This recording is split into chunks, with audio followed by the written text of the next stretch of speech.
Bismillahirrahmanirrahim. Assalamualaikum warahmatullahi wabarakatuh. Alhamdulillah wa syukurillah amma badu. Sampurasun. Wilujeng enjing mugia hidup sadayana aya dina kasehatan, aya dina keselamatan, aya dina kasumangatan sanaos ayeuna urang sadayana dina kaayaan pandemi, masih pandemi pangintennya masih tak acan tangtos iraha si corona ieu bade akhir teh. Alhamdulillah dina kesempatan ieu urang tiasa belajar ngiring pangajaran sanaos panginten ayeuna pangajaranna secara daring, secara online ngalangkungan media nya. Dina kelas bahasa Sunda kelas 8 ayeuna aya materi ngeunaan anu namina surat. Oke, urang tinggalnya surat. Pasti hidup sadayana tos umumnya, tos kantos ngadangu naon anu disebat surat. Nya aya surat dinas, aya surat undangan, aya surat pribadi, sareng surat-surat anu sanesna. Tah, yeuh, naon surat teh? Nyaeta alat komunikasi anu ngagunakeun basa sangkan informasi atawa warta bisa katarima kunu maca. Jadi surat teh bentukna teh ku basa nya, berarti basana tulisan, berarti bentukna teh tulisan. Jadi surat teh bentukna teh tulisan. Naon wae bagian-bagian tina surat teh? Aya nu disebat puhu surat, lamun ceuk Indonesia nama kepala suratnya, kop surat, tempat jeung titi mangsa, nomor surat, lampiran, hal, alamat, salam bubuka, paragraf bubuka, eusi surat, panutup, salam panutup, tanda tangan, sareng tembusan. Ieu biasana mah bagian-bagian ieu teh sok aya dina surat anu resmi atau anu disebat surat dinas. Anu katilu, kauntungan surat teh naon? Tah, naon untungna surat teh? Sanos ayeuna misalkeun zaman ayeuna naon gampil lain nya aya tiasa SMS, tiasa WA, aplikasi WA, tiasa ngalangkungan Telegram sareng aplikasi sih sanesna. Sanes kitu tapi surat oge naon masih aya kauntunganna nya aya saena. Anu kahiji aya surat kahitung praktisnya gampil gitu, gampil didamelna, gampil dibacana, diaosna. Nu tadi nganggo bahasa tina tulisan. Surat leuwih irit misalkan upami kertas non kertasna langkung irit mung salembar misalkan tiasa didugikeun. Surat leuwih efektif ngadugikeun perihal atanapi maksad tina surat eta. Jenis-jenis surat naon wae? Aya surat resmi atau surat dinas teh, aya surat undangan hajatnya, jeung surat pribadi. Itu, lajeng. Naon surat teh? Tadinya nyaeta alat komunikasi anu ngagunakeun basa sangkan informasi atawa warta bisa katarima kunu maca. Zaman kiwari masih aya keneh nu sok silih suratan, masih aya sok aya tara. Kapungkur mah zaman SD tah. Bodak pamogat ke bodak istri susuratan. Nah, aya nu ngalaman kitu saperus kitu, tah eta nya susuratan, heureuyan eta mah nya. Jigana teh geus carang pisan nya. Tong boroning ti anak ka kolotna atawa ti kolot ka anakna, ti babaturan ka babaturan deui atawa ti lalaki ka kabogohna, dalah ti organisasi ka anggotana oge geus carang nu ngondang make surat. gara-gara aya SMS, BBM, Kakao-nya, aplikasi lain, chat, Instagram, Facebook, Twitter, email, jeung sajabana. Sarupaning komunikasi digital, fungsi surat pikeun alat komunikasi teh geus ngeser jauh pisan. Jadi surat teh nu tadina pikeun alat komunikasi nya jadi kagesernya aya mah kageser kuno aplikasi nu tadi teh ya SMS, BBM, Facebook, WA, IG misalnya. Ngedar resep ke awewe atau ka lalaki cukup SMS atau BBM wae tuh nya. Jadi abi resep ka anjeun. Nah, tiasa mah ku ngalangkungan aplikasi BBM atau SMS atau WA nya kitu deui mun mutuskeun kabogoh. Putus nah kitu nya. Tara ieu make surat teu kapungkur mah pami aya maksad aya nu hoyong diuningakeun teh ngalangkungan surat. Lajeng taya aya bagian-bagian suratnya, bagian-bagian tina surat. Ieu dina bagian surat anu resmi atau dines. Aya puhu surat, kop surat, tempat jeung titi mangsa. Titi mangsa teh tanggalna nya, tanggal, bulan, tahun. Nomor suratna surat nomorna saberiji, sifat suratna naon?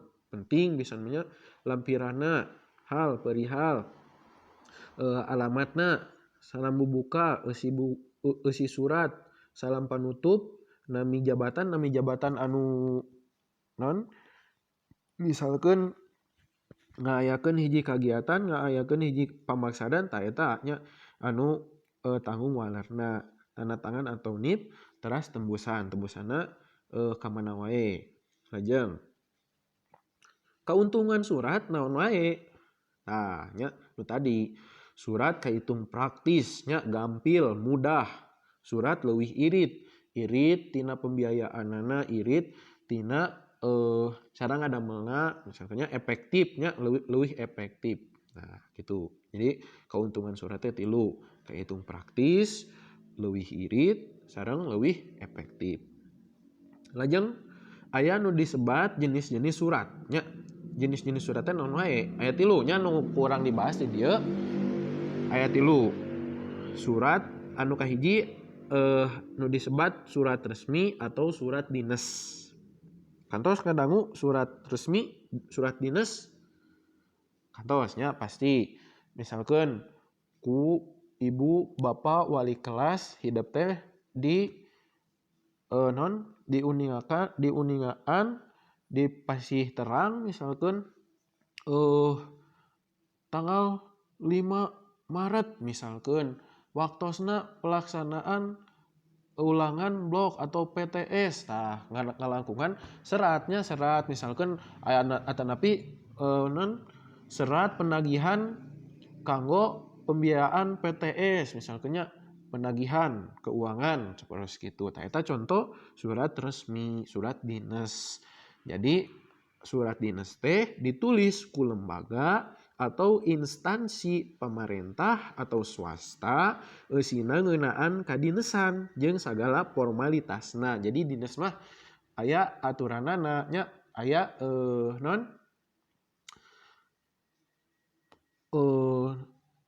cara-cara khususna dina ngadamel atau nuliskeun surat resmi atau dinasnya. Jadi aya aturan-aturanana. Teras anu kaduanya eta surat undangan. Naon surat undangan? Pasti hidup kantos nampi. Wah ieu undangan si emang si bibi misalkan nikah. Nah eta surat undangan ya. Ditulis pikeun ngulem jalma balarea nepikeun hiji maksudnya. Contohna undangan walimahan, undangan nikahannya jeung sunatan. Nah, eta surat undangan. Terus aya nu disebat di surat pribadi. Naon surat pribadi? Nya eta ditulis ku hiji jalma anu nepikeun ka hiji jalma deui perihal pribadi. Jadi eta mah pribadi. pribadi ka pribadi. Jadi teu aya luang lingkup non cangkupanana ngeunaan nu tadi ti pamerintahan atau ti hiji lembaga hiji non perusahaan misalkan henteu, tapi ieu mah surat pribadi mah ti saorang ka saorang deui, ti hiji jalmi ka hiji jalmi deui. Nah kitu nya. Non bahasana bebas tapi kedah sopan nya. Ulah dugikeun ka aya bahasa-bahasa kasar misalkan anu kirang marna kitu nya. Lajeng surat resmi atau surat dinas. Dina nulis surat resmi dimimitian ku kop surat nu nuduhkeun ngaran dinas atawa organisasi nu ngaluarkeun eta surat. Sanggeus kop surat lian ti aya titimangsa teh aya oge nomor kaluarna surat jeung maksud dikaluarkeunna eta surat. Malah mun dibarengan ku berkas sejenna mah biasana ditulis dina pangdeudel sabaraha lobana berkas anu dibarengkeun jeung surat teh. Sanggeus eta kakara ditulis tujul surat atawa sanu dikirim eta surat. Tuluy nama sarua wae, aya salam bubuka sami nya aya salam bubuka, alinea bubuka, eusina surat, panutup surat, salam panutup serta ditanda ku anu ngirim. Ngan lantaran sifatna dines teh resmi teh anu nandana oge henteu saurang. Lain pupuh hungkul nya sanes ketuana hungkul tapi dibarengan ku girang serat jeung pangapingna. Girang serat teh upami dina serat mah non aya nu nyebatkeun sekretaris aya nu disebatkeun penanggung jawabna nya. Ya di dia aya nu disebat gambarna nya mun ditulis mah sapertos kieu kop surat nomor kahiji, terus nomor kedua nomor suratna sabaraha, titimangsa misalkan Bandung atanapi Pangalengan 04 Maret 2021 misalkan nya eta tempat sareng tempat, tanggal, bulan, tahun. Lampiranna naon? Jejer atau tema nya tujul surat atau anu dikirimna ka saha wae. Misalkan ka para siswa atanapi siswi atanapi ka anggota OSIS mun di sakola mah meureunnya sapertos kitu. Salam bubuka assalamualaikum misalkan atanapi Sunda mah naon wilujeng enjing atanapi sampurasun jadi salam bubuka. Eusi alinea panutupna sapertos kumaha salam panutup terus kayak orang tinggalnya dina ieu tah ieu contohna nya aya nu disebat surat dinas ngeunaan non OSIS aya lampiranana aya nomorna titimangsana nya kada nama dipalih aya naon nu ditujuna naon nu tadinya tuh tujul suratna anu dikirimna saha nya di dieu mah kahatur reng-rengan pangurus OSIS di mana di Cibadak. Terus salam bubuka assalamualaikum warahmatullahi wabarakatuh eusina dina raraga tatahar engoning meeling tur ngaruah poe kemerdekaan ngaruah teh jadi merayakan kemerdekaan simkuring ngalulungsur saderek kanggo ngaluyuhan gempangan anu baris dilaksanakeun dinten Jumat tabuh salapan langkung salapan dugikeun ka rengse tempat ruangan salapan ku kituna pamugi saderek keur sasumping dina waktosna hatur nuhun. Waalaikumsalam warahmatullahi wabarakatuh. Pupuhu girang serat teu ku wepan tah sapertos kitu nya. Jadi aya pupuh nu nyeratkeun eta suratna saha. Lajeng nu kadua aya nu disebat surat ondangan nya surat ondangan. Tangtu bae surat nu ieu mah disebutna surat ondangan hajat. Nah jadi hajatnya nu ngagaduh ari hajat teh ngagaduhan pamaksadan, ngagaduhan cita-cita. Mun di lembur mah sok aya saebul bait, aya saebul makosid misalkan nya hidup upami non sok syukuran sok aya sok terang. Kabaca dina maksud anu ditulis dina eta surat nya. Najan ditujukeun kalobaan tapi kaasup keneh kana surat pribadi. Lantaran eusina ngandung maksud pribadi nu ngirim surat. Jadi surat ondangan mah masukna oge kanu surat pribadi tapi non sanaos misalkan nujukeunana ka seueuran kalobaan surat ondangan. Ieu contona ondangan nu tadi walimahan ya atanapi nikahan. Assalamualaikum warahmatullahi wabarakatuh. Terus kitunya di ieu aya non kapingna iraha salam saperos biasa non di mana tempatna urang tinggal tuh surat undangan. Tah ieu aya gambarannya aya titi mangsa, tempat, tanggal, bulan, tahun, salam bubuka surat panganter kana maksud. Jadi saat can kanu maksud teh aya bubukana heula nya dibuka heula. Maksad si suratna saperos kumaha. Panutup surat nganuhunkeun ti samemehna nganuhunkeun. Terus salam panutup anu katujuh ngaran keluarga nu ngondang. Biasana mah sok disebatan hiji-hijinya. Mun nikahkeun ditulis ngaran nu hajat jeung ngaran pibesaneun. Kolot laki jeung kolot awewe. Terus kieu. Tadi nya tuh keluarga Jayadi esa keluarga Dr. Anes Surya Dinata terus gitu. Dina surat ondangan di luhur dimimitan ku titi mangsa.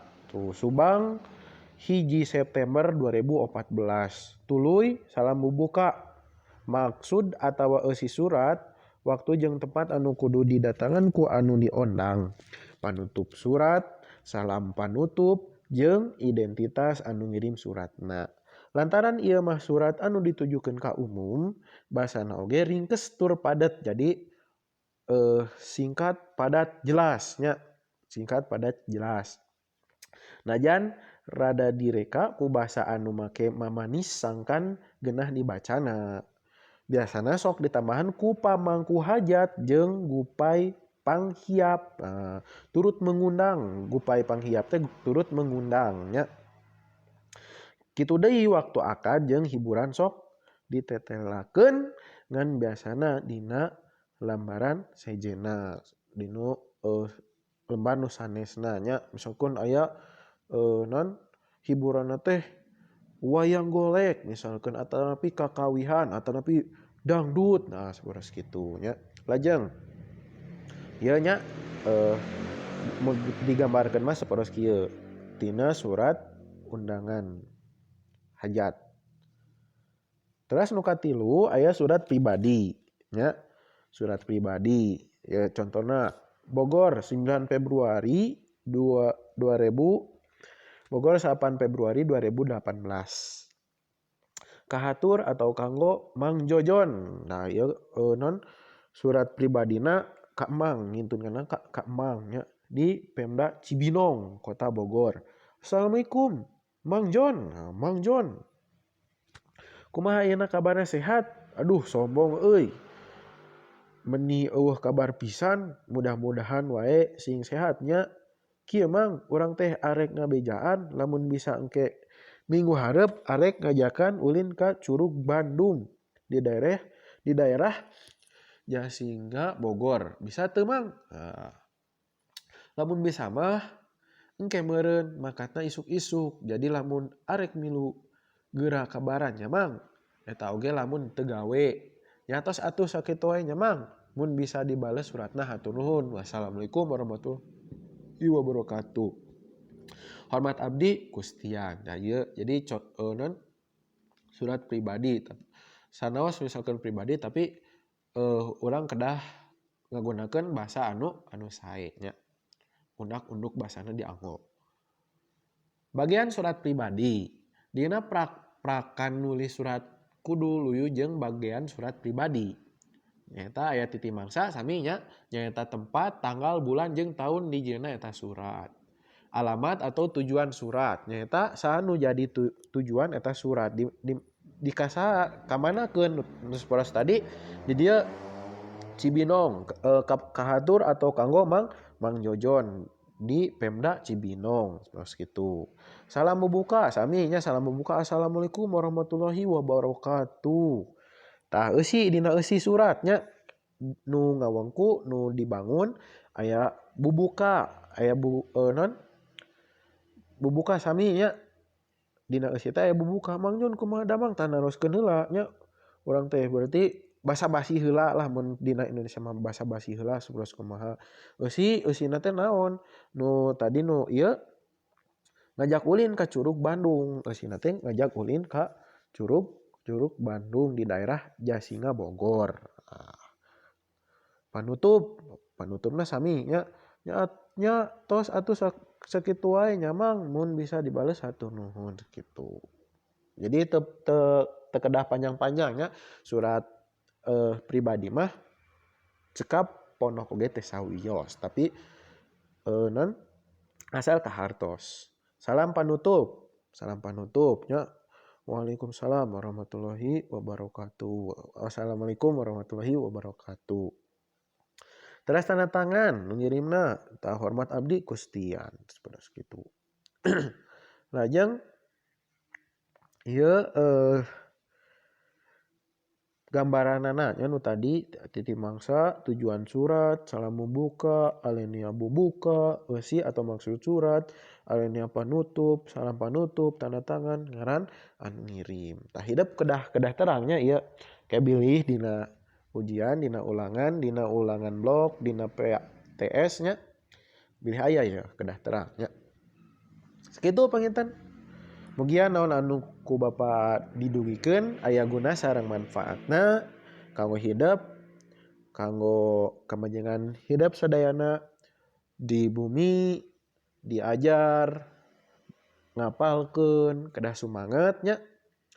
Urang sami-sami ngadoa mugia si corona ieu teh cing enggal non teu aya nya urang cing tiasa deui ka sakola saperdos biasa tatap muka hidup tepang sareng ibu bapa guru di sakola. Kitu nya hatur nuhun.